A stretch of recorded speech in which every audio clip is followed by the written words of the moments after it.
महाराष्ट्रामधला सगळ्यात वेगवान असा हा मार्ग।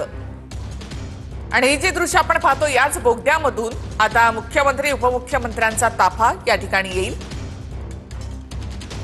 समृद्धी महामार्गावर तसं पाहिलं तर 11 बोगदे आहेत आणि 5 दुहेरी बोगदे यामध्ये आहेत। सगळ्यात मोठा हा जो बोगदा आहे हा बोगदा 76 किलोमीटरच्या या शेवटच्या टप्प्यामध्ये आहे। देशातला सगळ्यात मोठा असा हा बोगदा आहे।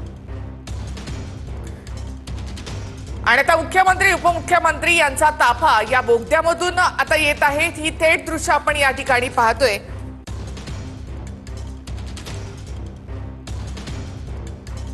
तर 7.78 किलोमीटर लांबीचा हा सगळ्यात मोठा बोगदा देशातला अत्याधुनिक असा तंत्रज्ञान वापरून हा बोगदा तयार करण्यात आलेला आहे। आणि या बोगद्यामधून पहिला प्रवास मुख्यमंत्री आणि उपमुख्यमंत्री यांचा। या बोगद्यामधून ताफा बाहेर आल्यानंतर इथेच कार्यक्रमाचं आयोजन करण्यात आलेलं आहे। समृद्धी महामार्गाच्या शेवटच्या टप्प्याचं आज लोकार्पण होत आहे। याआधी 625 किलोमीटर लांबीचा महामार्ग सेवेत आहे आणि आता पुढे 76 किलोमीटरचा हा मार्ग आज प्रवासासाठी खुला होतोय। इगतपुरीचा हा बोगदा आपण या ठिकाणी पाहतोय आणि इथे आता मुख्यमंत्री आणि उपमुख्यमंत्री यांचा ताफा या ठिकाणी दाखल होईल।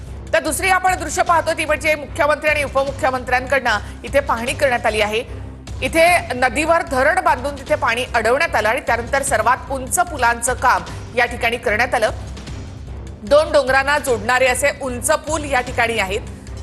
मात्र नदीचं पाणी हे या ठिकाणी अडथळा होतं, तर नदीवर धरण बांधून या ठिकाणी ते पाणी अडवण्यात आलं आणि त्यानंतर तिथे हे पूल बांधण्यात आले। त्याची देखील पाहणी मुख्यमंत्री आणि उपमुख्यमंत्र्यांकडनं करण्यात आलेली आहे। तर ही दृश्य आपण पाहतो की या ठिकाणी या कार्यक्रमाचं आयोजन आहे आणि इथे लोकार्पणाचा औपचारिक कार्यक्रम जो आहे तो या ठिकाणी होणार आहे।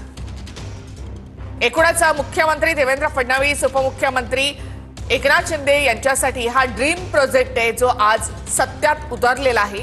तर त्याविषयी मुख्यमंत्री आणि उपमुख्यमंत्री यांच्या नेमक्या काय भावना आहेत त्या देखील या ठिकाणी आपल्याला ऐकता येणार आहेत। पाहतोय आपण तर ही सगळी दृश्य दादा कसं वाटतंय? गारगार वाटतंय। दृश्य दादा कसं वाटतंय?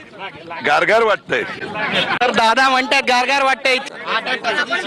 पाहतोय आपण तर ही सगळी दृश्य दादा कसं वाटतंय? गारगार वाटतंय।